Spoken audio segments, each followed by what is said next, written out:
மருந்தா கரெக்டாக பாருங்க. என்னடா ஜோக் காமிச்சுன்னுக்கிற? ஐயா நீ கொடுத்த மாதிரிலாம் கரெக்டாக இதா பாருங்க. கரெக்டாக இருக்குது. என்ன ஒன்றும் இல்லை ஒன்றும்.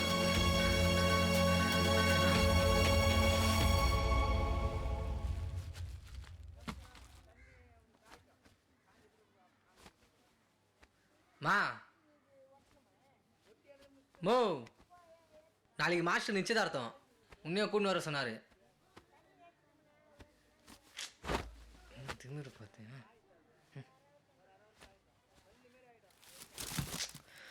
எவ்வளோ நேரம் பேசுகிறேங்க. ஏதாச்சும் மதியதா போகிறேன். எல்லாம் என் நேரம்.